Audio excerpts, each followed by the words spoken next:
Tak tahu saya buat je. Buat kat mana? Tak. Okay.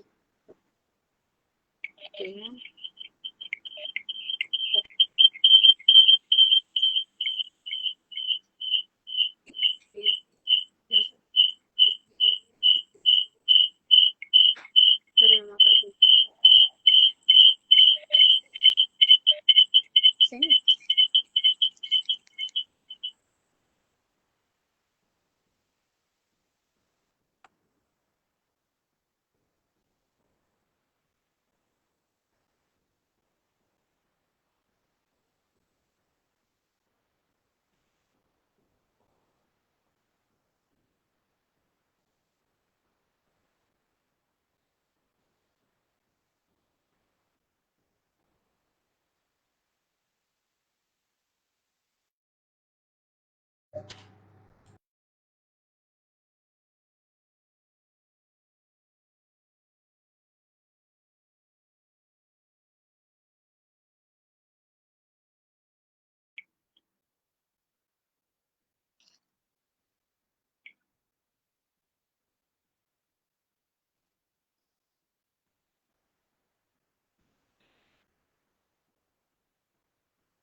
Sudah.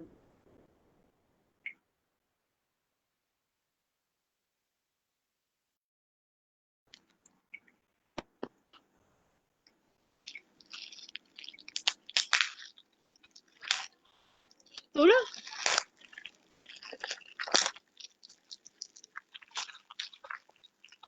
Dia belum siap lagi kot. Asal aku tak dengar. Ah, Mak, kau nampak gambar kau. yeah. Yang tadi. Oh, bila Mei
Assalamualaikum dan selamat pagi kepada tuan-tuan dan puan-puan sekalian.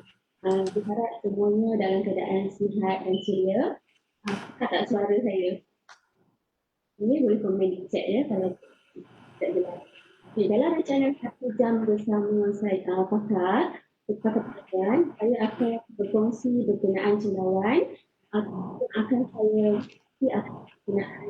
pengenalan terhadap cendawan, kebijakan cendawan dan juga penggunaan penanaman cendawan.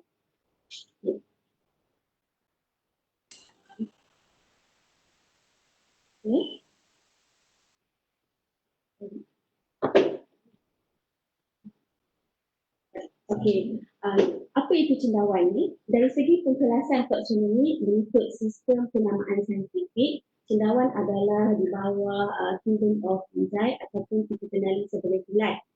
Cendawan adalah sejenis kulat yang tumbuh di atas tanah atau sumber nutriennya seperti selulus, sumber yang mengandungi selulus seperti batang kayu ataupun daun kering. Jadi satu tumbuhan yang mempunyai sifat heterotrof, iaitu tidak boleh menghasilkan makanan sendiri. Cendawan tidak dikategorikan sebagai sayuran kerana tidak mempunyai klorofil, justru tidak boleh melakukan proses fotosintesis. Jadi kita lihat peranan.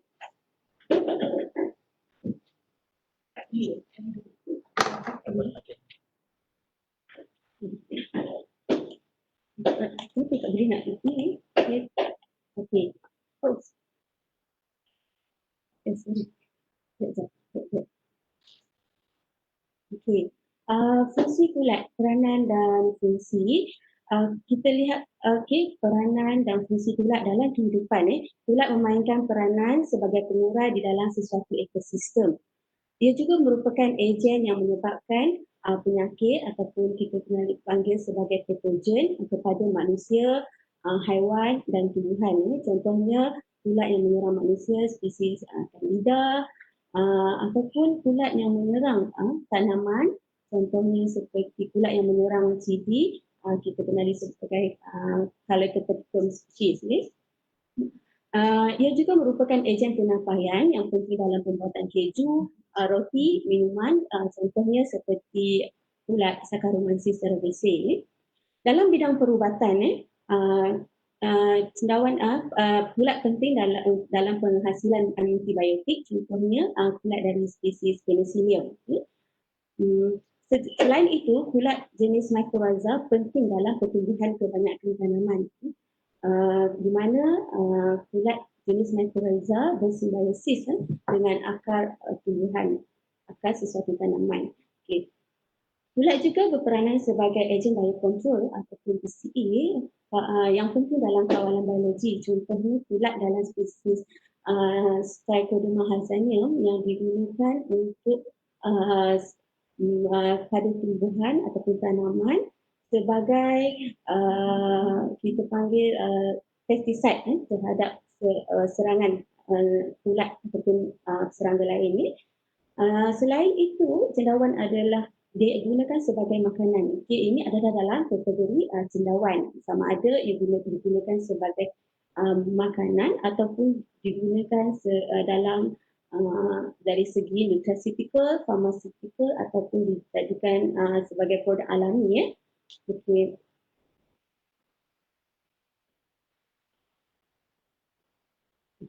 Okey, kita lihat cendawan, semua cendawan adalah kulat dan bukan semua kulat adalah cendawan.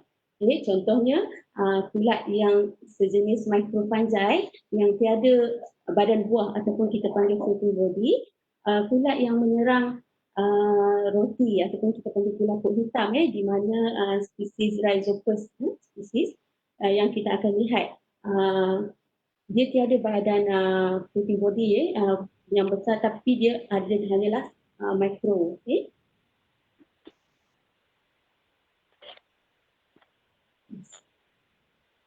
Okay. Ini adalah mycelium yang terdapat pada piring media. Mycelium ni terdiri pada rangkaian berbenang hypha. Berbenang hypha inilah yang membentuk badan buah, iaitu fruiting body cendawan. Dan jika kita ambil sedikit sampel ini, kita perhatikan di bawah scanning electron microscope, kita akan lihat struktur hypha yang terdapat di dalam badan cendawan. Okay, ini bentuk dan morfologi. Okay. Secara general, kita akan lihat cendawan itu sendiri mempunyai bahagian phyllis ataupun kita panggil sebagai pelopa, dan di bahagian bawahnya adalah batang, dan di bahagian bawah pelopa terdiri daripada iaitu kita kenali sebagai hymenophore, sama ada ia berbentuk ginsang ataupun berbentuk ataupun hori. Ini contoh cendawan liar jenis Lentinus polycrus, di mana strukturnya adalah struktur hymenophore dan berbentuk gil, berbentuk insang.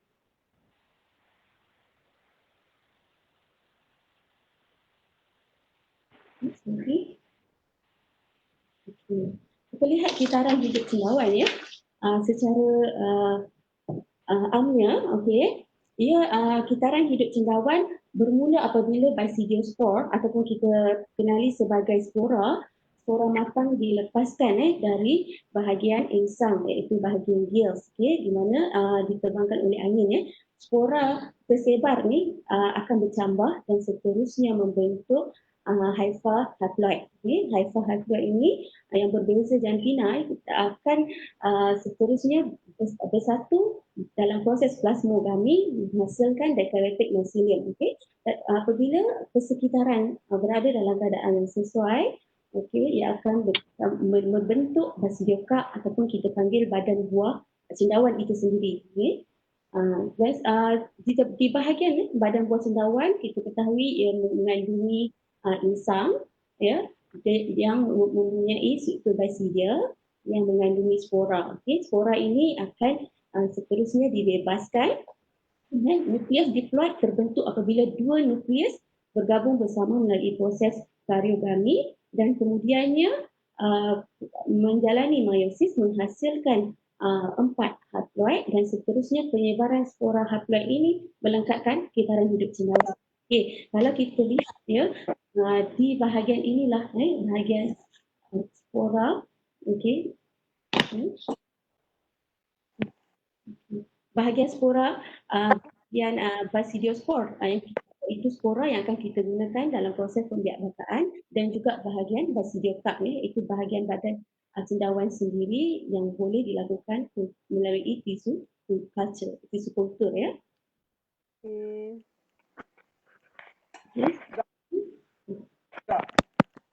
Ini adalah diri makroskopik yang terdapat di dalam dalam badan cendawan ya. Dari segi aman sehingga ke peringkat spesies kita akan melihat struktur basidiospor, okey. Ini adalah basidia, ini bahagian Ciliocistidia dan ini adalah hypoplex dan ini bahagian hyphae, okey. Ini adalah struktur mikroskopik yang perlu dilihat sekiranya pengecaman kepada sehingga peringkat spesies.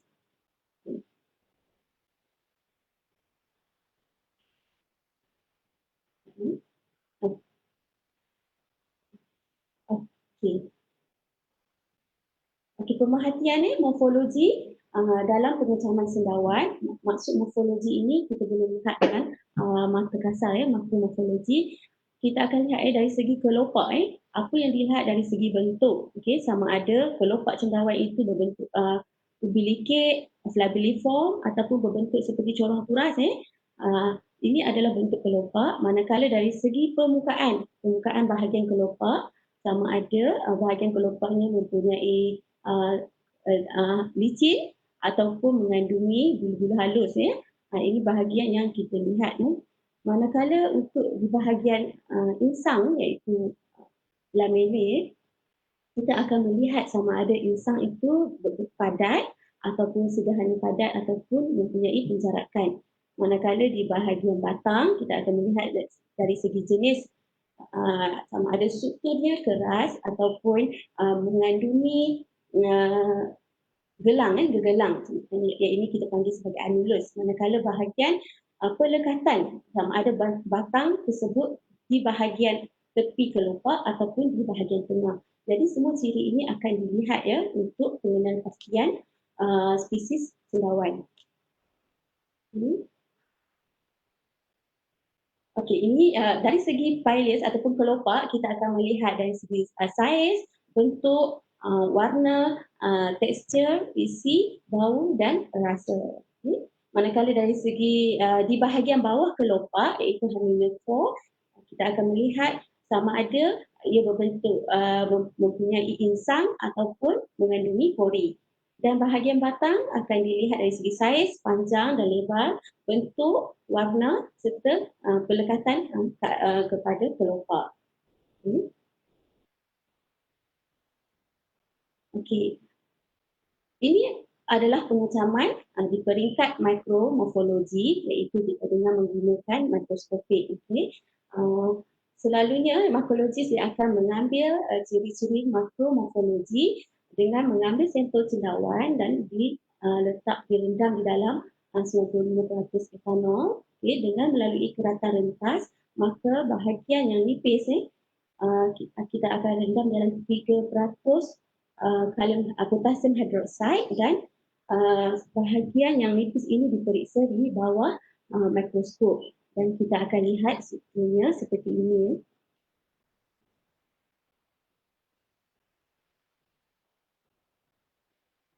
Okay, ini adalah struktur mikromorfologi yang kita lihat di bawah mikroskop, iaitu di bahagian ini adalah skeletal hyphae, kandungan hypha, dan di bahagian insang ini kita akan melihat struktur basidia.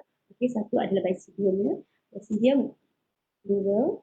Manakala di bahagian insang juga terdapat hyperpex, di bahagian skeletal ini adalah spora. Jadi itu spesies cendawan mempunyai perbezaan dari segi saiz, sama ada sesuatu spesies itu mengandungi hyperpex ataupun tidak. Inilah yang menentukan nama sesuatu spesies cendawan, ya.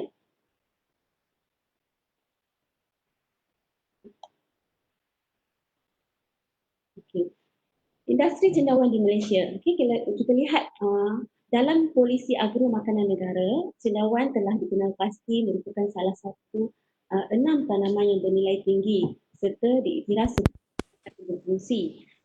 Industri cendawan kalau kita lihat ia mempunyai potensi dan peluang untuk terus berkembang, memandangkan terdapat permintaan yang tinggi di pasaran domestik dan juga luar negara.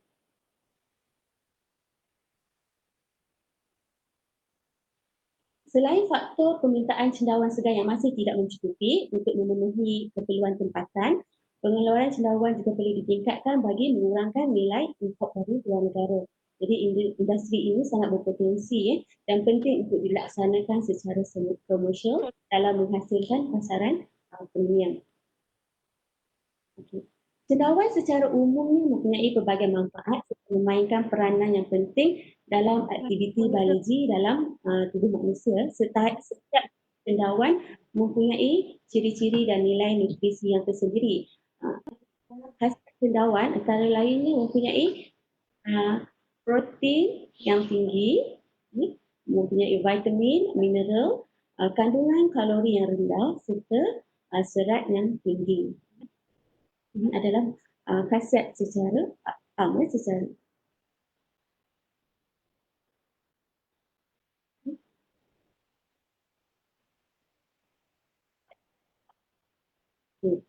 soalan yang selalu ditanya pada mikologis, adakah cendawan ini selamat dimakan ataupun ini cendawan apa?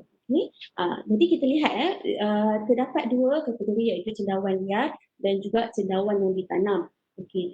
Cendawan liar ini saya kategorikan juga kepada satu boleh dimakan, tidak boleh dimakan, sebenarnya boleh, beracun, dan tidak boleh dimakan tapi boleh digunakan. Apa yang dimaksudkan boleh dimakan? Contoh kalau cendawan yang boleh dimakan seperti cendawan liar kulat busut, cendawan busut ataupun kulat tahun, ia boleh dimakan. Selalunya diwarisi, pengetahuan sama ada cendawan ini boleh dimakan diwarisi oleh orang tua ataupun orang asal. Jadi kita akan dapat tahu bahawa ia boleh dimakan. Yang kedua, tidak boleh dimakan, sebenarnya boleh. Contohnya cendawan termitomycete ataupun kita panggil cendawan busuk itu, kita tahu ia boleh dimakan, namun keadaan persekitaran yang terdapat, mungkin kawasan sekitar disembur dengan racun pestisida, maka cendawan sifatnya menyerap, menyebabkan cendawan tersebut menjadi beracun dan tidak boleh dimakan. Itu maksud tidak boleh dimakan, sebenarnya boleh, ya. Yang ketiga adalah beracun. Contoh cendawan yang beracun adalah di spesies Amanita ataupun Chlorophyllum mollidites. Ini adalah jenis cendawan beracun.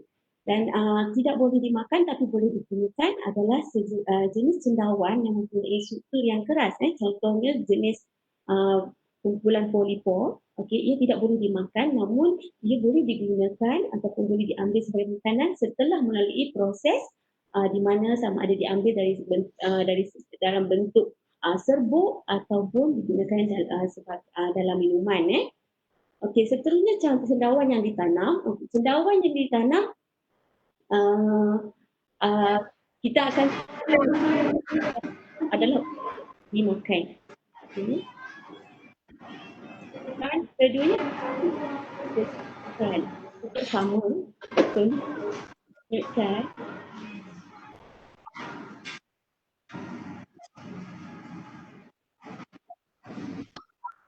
Okay.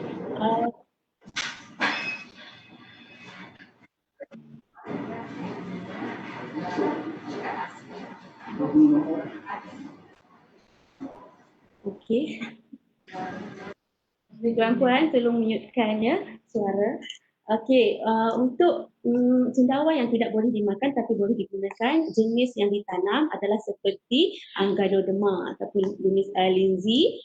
Cendawan ini ditanam namun bukan boleh dimakan kerana strukturnya yang keras, namun setelah melalui proses dijadikan dalam bentuk serbuk, kapsul atau sebagainya, ia digunakan di dalam nutrasetika perubatan dan juga sebagai suplemen. Okey. Okey, ini jenis cendawan liar. Okey.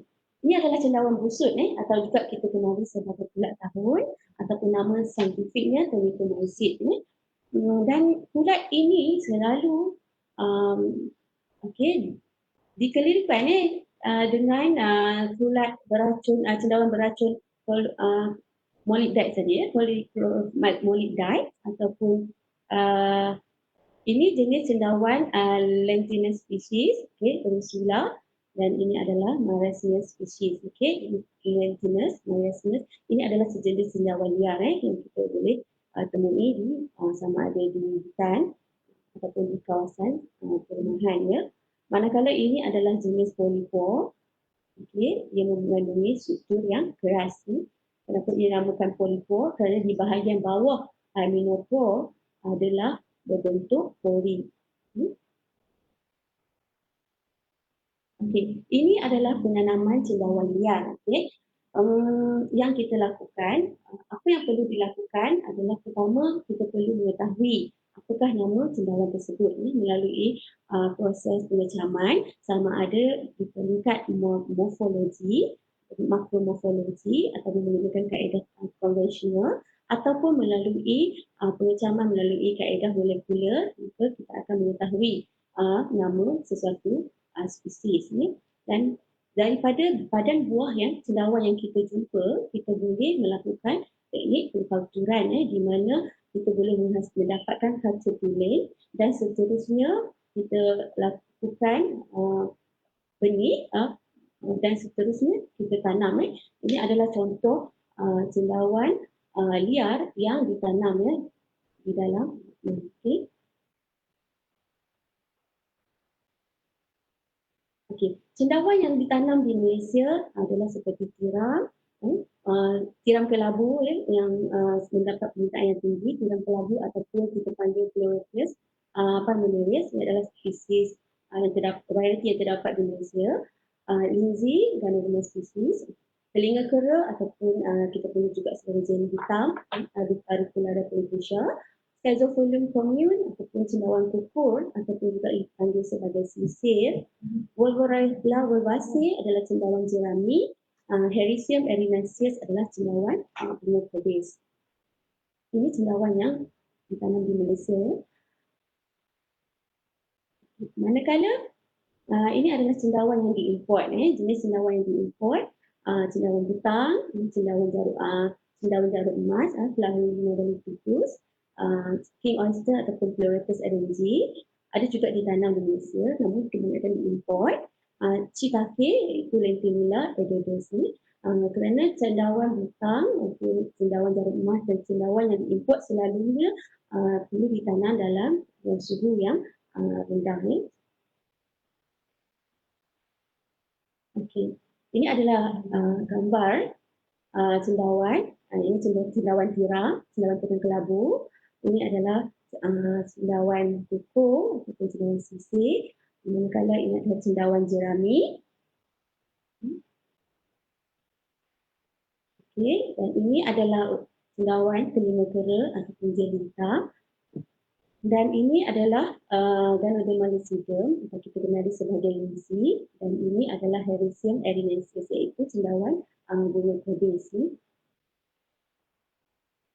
Okay. Kita lihat pembiakan cendawan. Okay. Dia boleh, cendawan boleh dibiarkan melalui dua kaedah, iaitu pertama melalui cetakan spora dan keduanya melalui kaedah tissue culture. Okay. Cetakan spora ataupun istilahnya spore, kita ambil kelopak cendawan dan kita letakkan di bahagian insang ataupun bahagian haminofor, itu kita menghala ke bawah ni, dan dilapik dengan sama ada selai kaca ataupun aluminium foil ataupun kertas dan kita letakkan di kelopak cendawan dan ditutup dengan cawan kertas ataupun gelas selama 2 atau 20 atau sehingga 2 hingga 24 jam. Ia bergantung kepada kesegaran cendawan itu sendiri. Seeloknya dititiskan air di bahagian atas kelopak untuk memudahkan proses spore print itu Okey, manakala melalui kaedah tissue culture,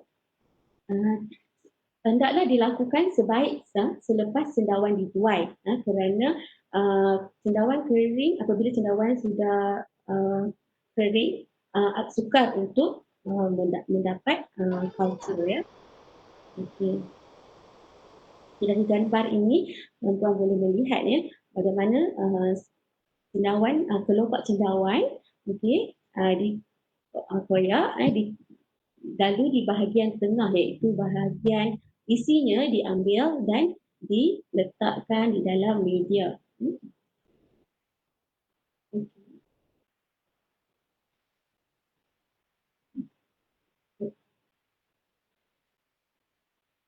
Okey. Kita lihat penyediaan benih cendawan. Apabila kita telah mendapat kuncut tulen melalui kaedah, sama ada kita gunakan kaedah cetakan spora ataupun kaedah culture tissue tadi, maka kita akan ini prosesnya daripada culture tulen kita pindahkan ke dalam biji media. Okey, sebelum kita pindahkan daripada culture tulen ini, terdapat dua kaedah, iaitu kita boleh sediakan melalui sama ada kaedah langsung, iaitu menggunakan petri dish cendawan yang terdapat, culture tulen yang terdapat dalam petri dish ini kita pindahkan secara langsung kepada biji media. Dan satu lagi adalah melalui kutu cecair. Okay. Kalau melalui kaedah petri dish ini, daripada satu piring media ini, kita boleh pindahkan ke dalam bijirin media lebih kurang 10 hingga 20 beg. Ia bergantung kepada kuantiti bijirin media yang kita letakkan Jadi daripada ini kita panggil sebagai generasi yang pertama. Okay. Dan benih yang daripada generasi pertama seterusnya kita boleh pindahkan untuk menghasilkan generasi kedua. Okay, di mana pada generasi satu beg daripada generasi pertama boleh dipindahkan kepada 10 beg untuk generasi kedua, dan pada peringkat ini 100 beg yang akan kita hasilkan, dan begitu juga pada peringkat ketiga, daripada generasi kedua kepada generasi ketiga, kiranya kita menggunakan teknik ini, daripada 100 beg kita akan menghasilkan 1000 beg. Namun haruslah diingat kualiti benih harus kita lihat, tidak digalakkan lebih daripada generasi yang seterusnya. Namun selepas daripada proses penyediaan media ataupun penyediaan benih cendawan, maka daripada generasi yang ketiga kita pindahkan ke dalam bijirin media. Kerana bijirin media ini dia bertindak sebagai pembawa ataupun perantara. Apabila dalam tempoh 2 minggu, mycelia akan meliputi media bijirin.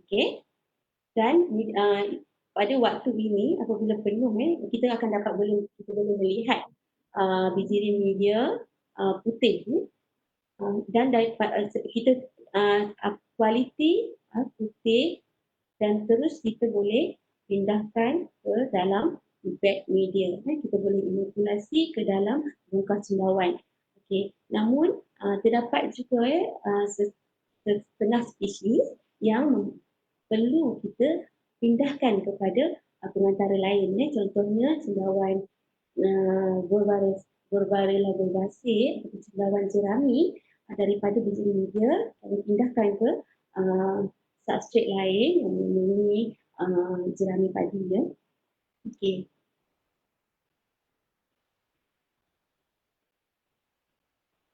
Okey. Sebagai langkah permulaan ataupun percubaan, selalu sesiapa yang baru ataupun ingin menceburi dalam bidang penanaman cendawan, perkara pertama yang saya boleh sarankan adalah melihat kepada perancangan matlamat. Sama ada puan-puan melakukan menanam cendawan selama ada sebagai hobi atau sebagai sumber pendapatan utama ataupun sebagai pendapatan sampingan. Okay, jadi penting ya dalam meletakkan matlamat kerana daripada perancangan matlamat ini kita akan boleh melihat keperluan. Jadi daripada itu kita boleh mengenal pasti sumber. Perkara yang pertama adalah lokasi penanaman. Okay. Kalau kita lihat dari segi kenapa lokasi penanaman ini penting, kerana pertama kita harus elakkan tempat yang rendah. Bila tempat yang rendah boleh menyebabkan banjir. Okay. Yang kedua, lokasi yang jauh daripada mungkin tempat persekitaran sampah, tempat pembuangan pelurusan sampah atau tempat pembakaran. Okay, kerana semua ini akan mempengaruhi penghasilan cendawan. Satu lagi adalah tempat yang di mana terdapat ternakan. Kerana kita ketahui kemungkinan akan berlaku serangan serangga. Okey, dan seterusnya kenal pasti peralatan, modal, pengetahuan serta bahan mentah. Okey, inilah apabila kita hendak mengenal pasti sumber, ia berdasarkan kepada matlamat asal kita menanam cendawan. Saya sarankan untuk membeli bongkah yang sedia ada. Okey, maksudnya untuk ini adalah peringkat percubaan. Sekiranya tuan-tuan belum menceburi bidang ini, saya menyarankan untuk membeli bongkah matang, di mana apa yang dimaksudkan dengan bongkah matang? Ada bongkah yang mengandungi benih cendawan tersedia. Sama ada atau bongkah matang ataupun bongkah yang sudah mengandungi benih cendawan, dan kita boleh perah. Chef, Tak nanti Pak Aris kalau nak print ke apa tak boleh. boleh ada nanti ada. Okey, untuk pembeli, apabila kita ada bongkah matang, okey, kita akan boleh terus buka dan kita boleh melihat kesesuaian tempat. Serta dalam proses ini kita boleh mengadaptasi dari segi pengurusan dan kutipan hasil pengeluaran.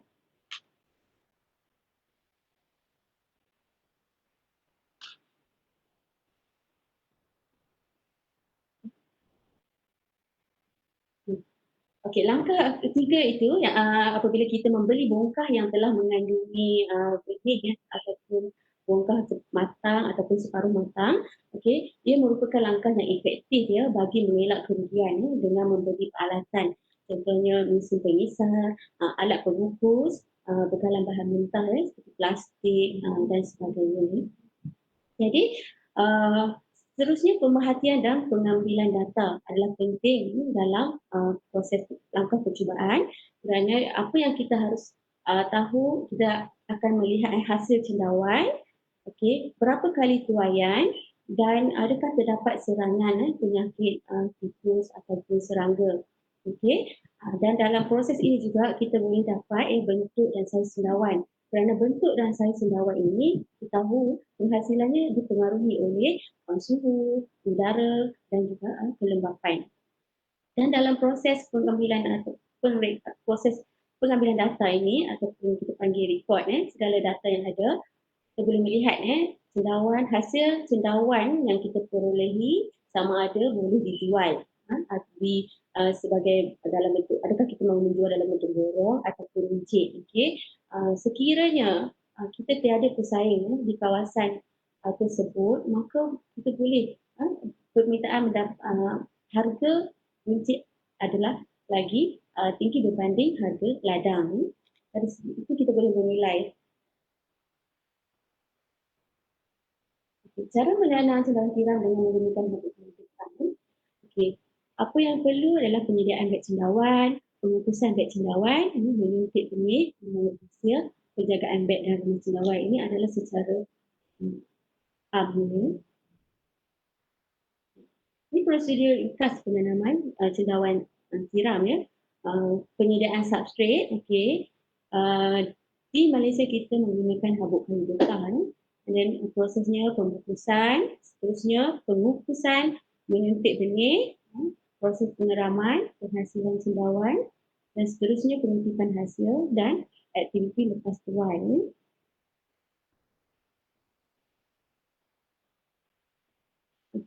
Ini contoh media substrat. Cendawan boleh ditanam pada sisa pertanian. Sisa pertanian yang mengandungi selulus, hemiselulus dan juga lignin. Di antara bahan-bahan yang boleh digunakan untuk menanam cendawan adalah habuk kayu getah, sisa kapas, jerami padi, sekam padi dan juga tandan kosong kelapa sawit. Ini adalah antara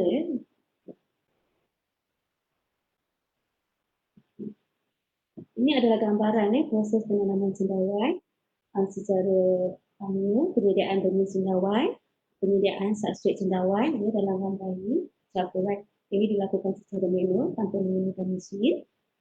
Ini peringkat suntikan benih dalam penghasilan benih cendawan. Dan ini adalah bahagian pengeraman cendawan ini berang sehingga proses uraian itu.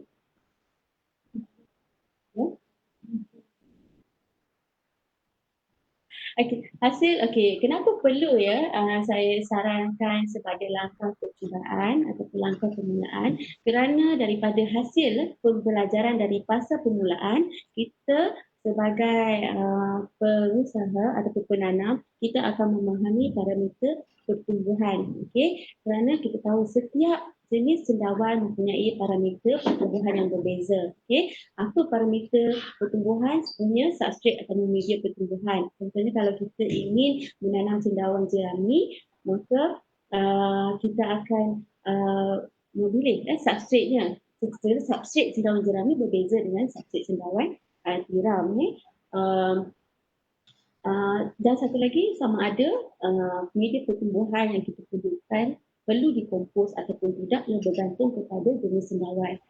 Selain itu, faktor pH dan seterusnya faktor kelembapan relatif, kandungan tahap kelembapan, dan seterusnya cahaya, sama ada di mana peringkat sama ada peringkat pengeraman dan dalam fasa pertumbuhan, peringkat pengeraman, peringkat pengeluaran primordial dan juga peringkat pengeluaran tanaman cendawan itu sendiri, macam mana parameter cahaya yang diperlukan dan seterusnya karbon dioksida. Ini adalah bahagian daripada parameter pertumbuhan. Setelah kita memahami parameter pertumbuhan, jadi kita boleh mengubah. Buat dulu.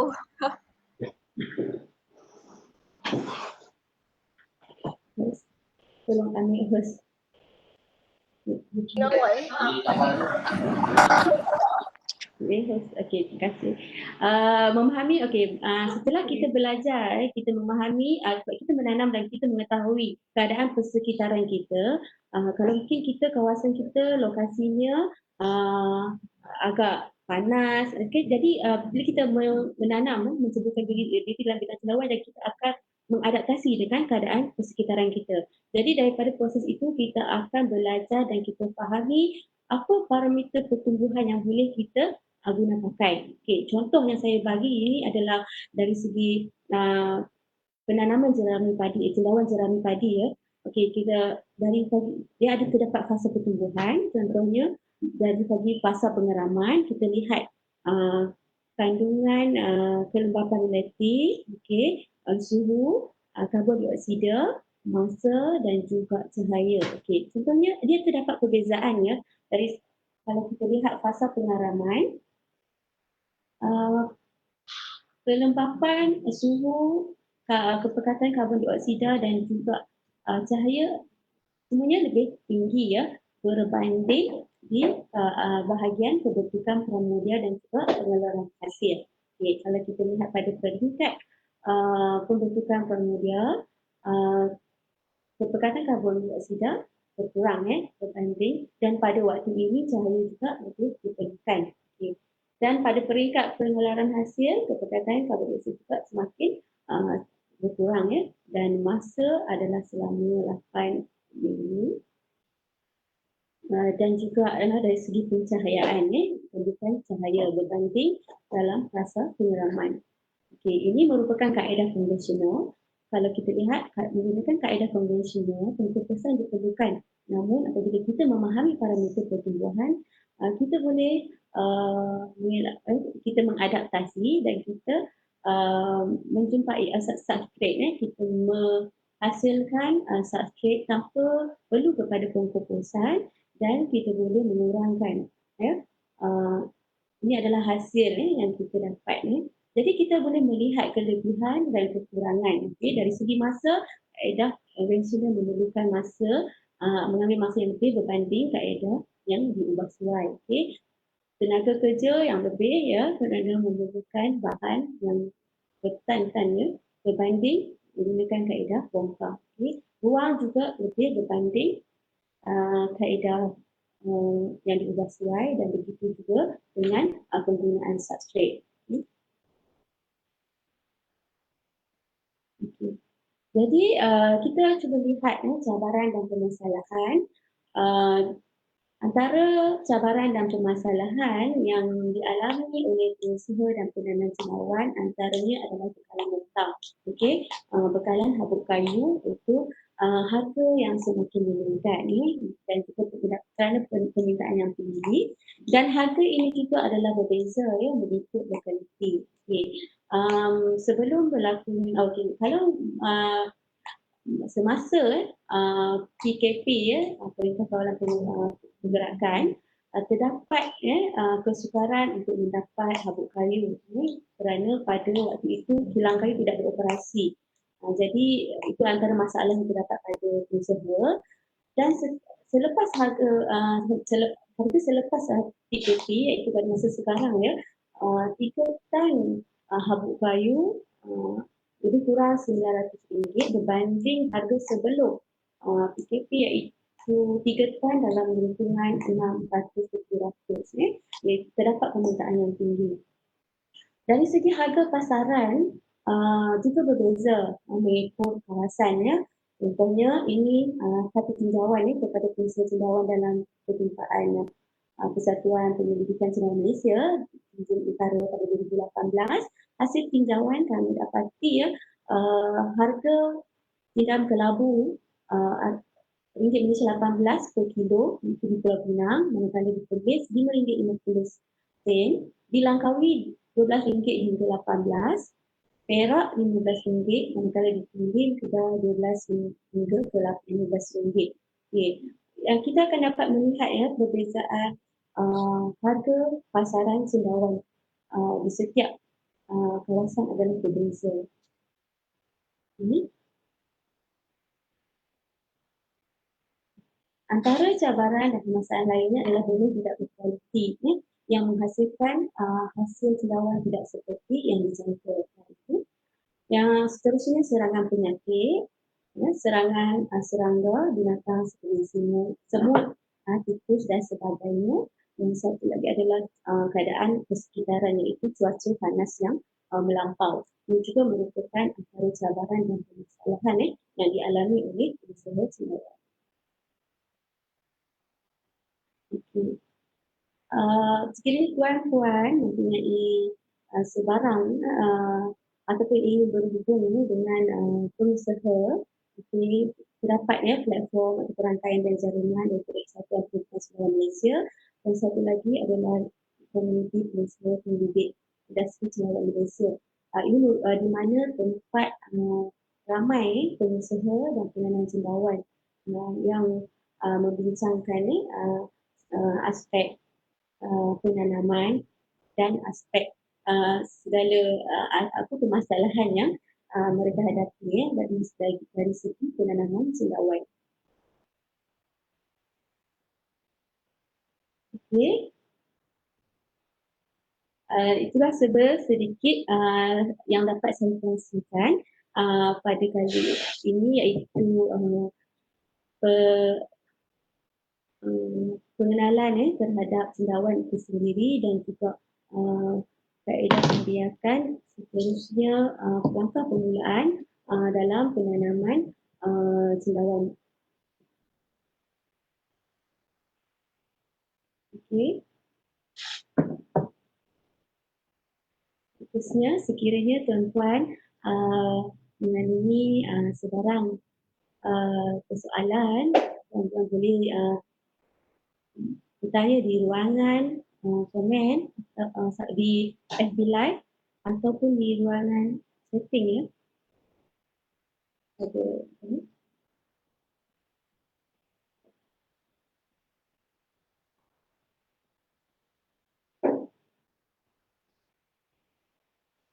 saya akan cuba menjawab.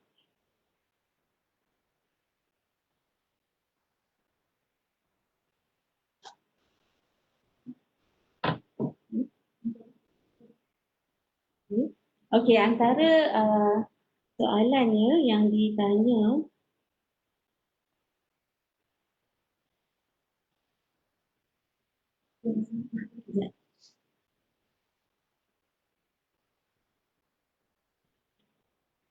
okay. Ya, ada soalannya antara pengusaha yang bertanya, saya baru belajar pasal cendawan ini, cendawan tumbuh tak segar macam kering, apa yang perlu saya buat? Okey, itulah telah saya terangkan dalam penerangan tadi, faktor lokasi dan juga parameter pertumbuhan yang perlu kita ambil kira, iaitu kemungkinan kelembapan, kadar kelembapan ruang cendawan itu sendiri tak mencukupi ya. Okey, antara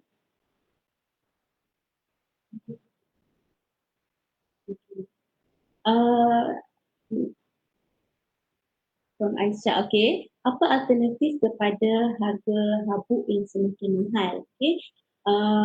Okey.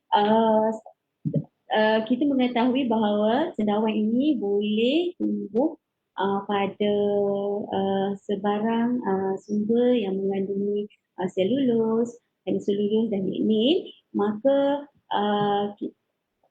pencarian kepada habuk alternatif sama ada kita boleh gunakan sekarang jerami padi, okay, dan juga kepada penggunaan tandan kosong kelapa sawit ni, kerana kita tahu kita Malaysia adalah negara antara negara kedua terbesar ya dari segi pengeluaran kelapa sawit, maka sudah tentu kita mempunyai kemudahan untuk mendapat sisa pertanian ini.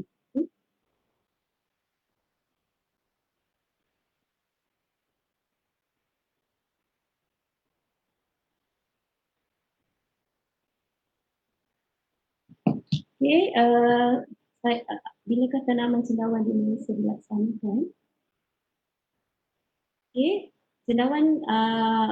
tanaman cendawan Malaysia ini telah lama dilaksanakan sekitar tahun 1990-an, namun penanaman cendawan ini mendapat perhatian pada sekitar tahun 2016, di mana pada waktu itu kerajaan memberi bantuan dalam berbagai program, contohnya agroekonomi muda. Pada waktu itu terdapat geran, jadi terdapat ledakan pada ketika itu.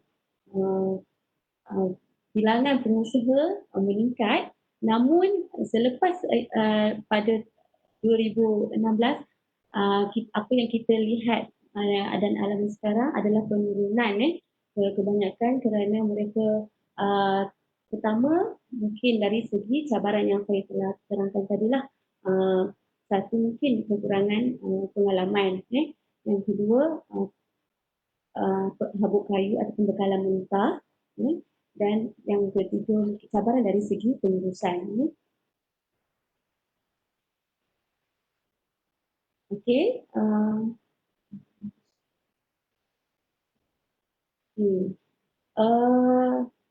berapa anggaran kos permulaan untuk tanam sahaja di rumah? Okey, daripada Pemilihan Jun. Okey, untuk anggaran kos ia bergantung kepada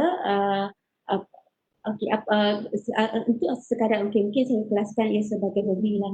Kalau dari segi hobi kita boleh melihat kita boleh bongkar, dan bongkar ini harganya bergantung kepada pasaran. Kemungkinan ia harga bergantung kepada sama ada ia bongkar yang sudah matang penuh ataupun ia separuh matang ataupun bongkar yang baru disuntik oleh benih. Jadi ia bergantung. Sekiranya kita ingin membeli bongkar yang baru disuntik, mungkin harganya lebih murah berbanding membeli bongkar yang sudah matang. Okey, jadi kalau untuk kos permulaan mungkin kita boleh mulakan dengan 10 hingga ke 100. Ia bergantung kepada keluasan kawasan kita, rumah kita.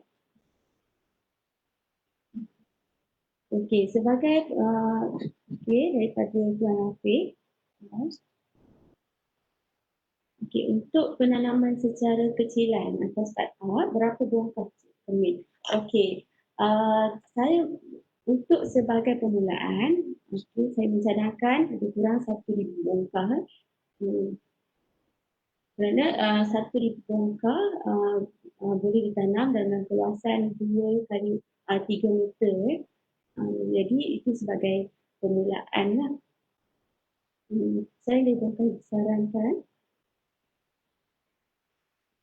Selain dari bongkar yang disarankan, ada cara atau bekas lain untuk penanaman cendawan.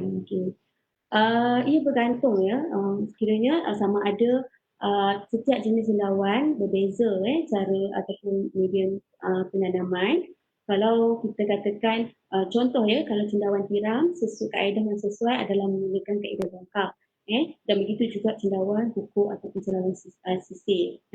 Namun kalau untuk cendawan lain boleh juga ditanam menggunakan kaedah jerami padi, menggunakan jerami padi yang dibungkus di dalam plastik, dan boleh dimasukkan di dalam bakul. Itu juga merupakan antara cara lah, selain daripada bongkar.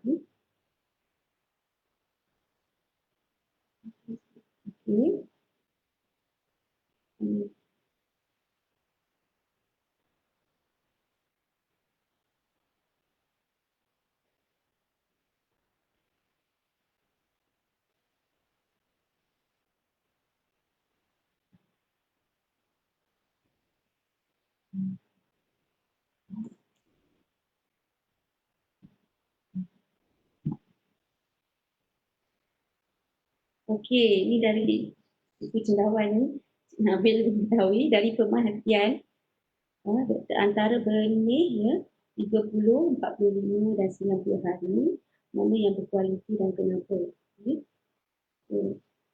Untuk pertanyaan Encik Nabil ni saya tidak dapat menjawab kerana saya tidak membuat kajian lagi berkenaan benih ni.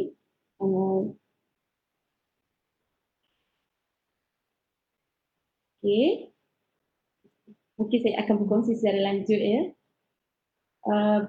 berkenaan cendawan mengenai cendawan busut. Ada sebarang usaha dibuat untuk cuba implementasikan penanaman cendawan busut ini. Terdapat penyelidik yang telah melaksanakan kita kata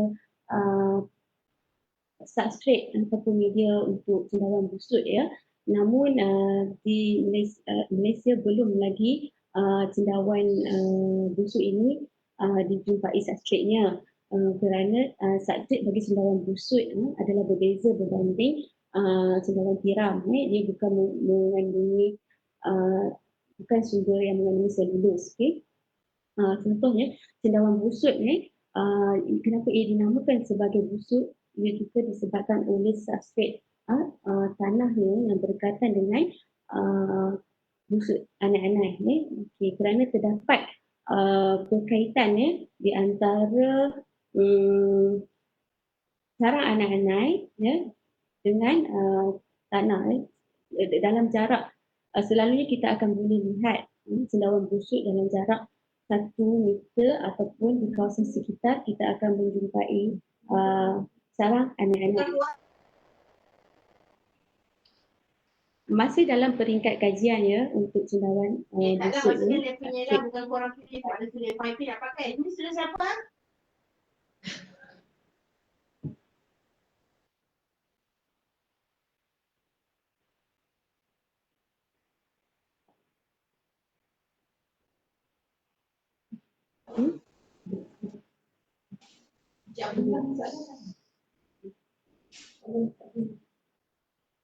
Ini bicara amnya adalah okey berapa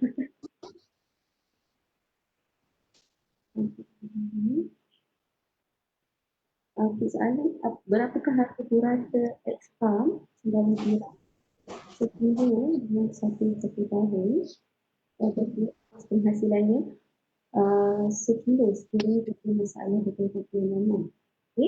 Okey. Untuk soalan yang ditanya oleh Encik Abdullah, untuk satu bongkar untuk satu bongkar cendawan kita akan mendapat anggaran dalam 80 sehingga 120 gram biological efficiency. Okey, itu adalah anggaran untuk satu bongkar.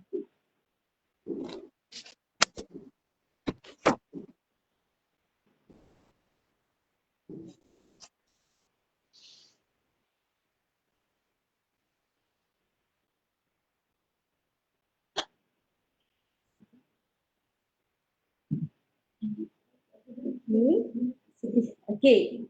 Soalan dari Encik Abdullah, sekiranya seseorang itu ingin mengusahakan cendawan tiram untuk mendapatkan pendapatan daripada jualan sebanyak 3,000 sebulan, berapa besar wang yang diperlukan? Pada pandangan saya, untuk pendapatan lebih kurang 3,000 sebulan, ini mungkin dalam kadar skala sederhana, iaitu di antara 10,000 bongkar ni. Kerana harga seperti yang saya sebutkan tadi, ia bergantung kepada kawasan, ia bergantung kepada faktor.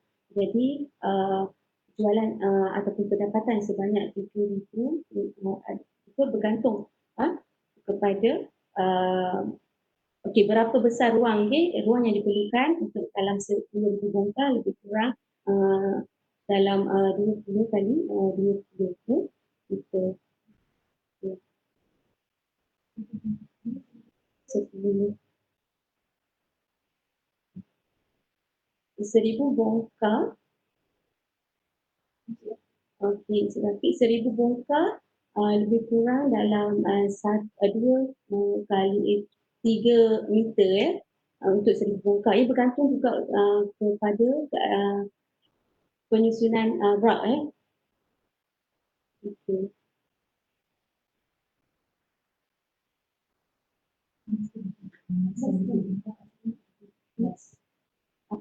Adakah kira Encik Muhammad Salihin, adakah nutrien cendawan secara tertentu untuk dijadikan alternatif kepada nutrien harian? Okey. Ini untuk soalan Encik Muhammad Salihin ni, kita ketahui bahawa kandungan protein yang terdapat dalam cendawan adalah tinggi ya.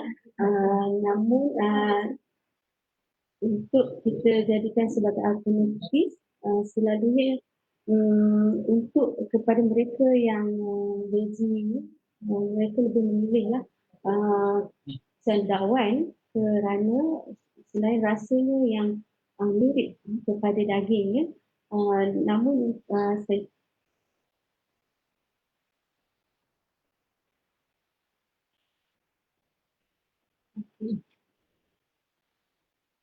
harap dapat menjawab soalan ya, Cik Muhammad Salihin. Okey, untuk Encik Rafiq ni, Encik Rafiq Iqbal, cendawan apa yang paling mahal dalam pasaran sekarang? Okey, untuk cendawan ya, harganya adalah berbeza. Kalau yang paling mahal pada kiraan saya sekarang adalah cendawan susu harimau, Nemesis rhinoceros. Cendawan susu harimau ini bukannya dia mahal kerana pada bahagian tuber, okey, kerana satu kilogram lebih kurang harganya menjangkau ribuan ringgit lah, 2,000 ke atas untuk cendawan susu harimau.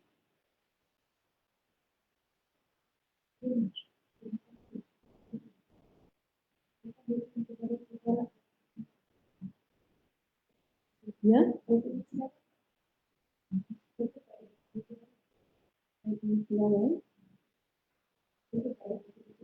Oh, okey, soalan yang ditanya.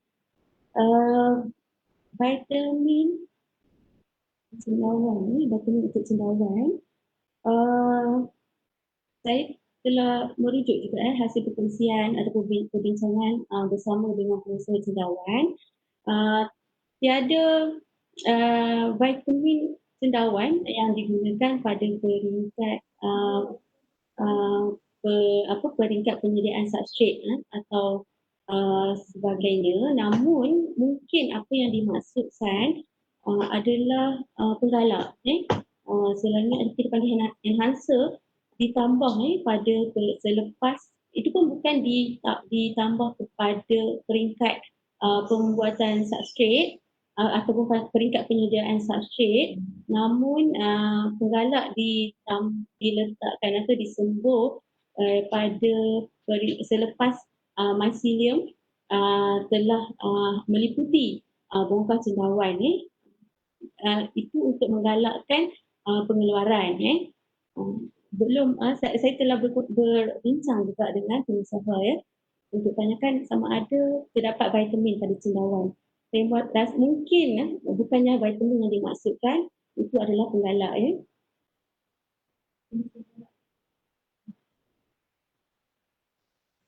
Untuk ada soalan?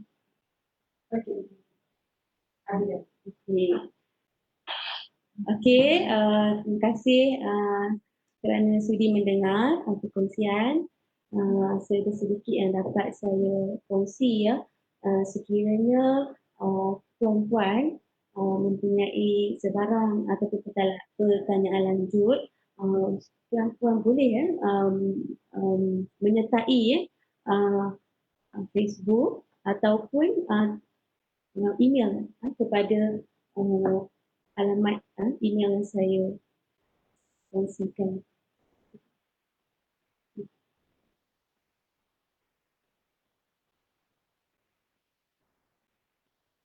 Dan terima kasih atas masa tuan-tuan dan puan-puan.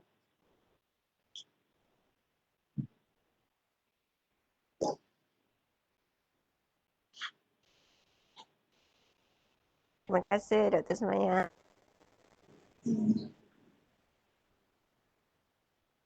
Terima kasih Dr. Tahniah.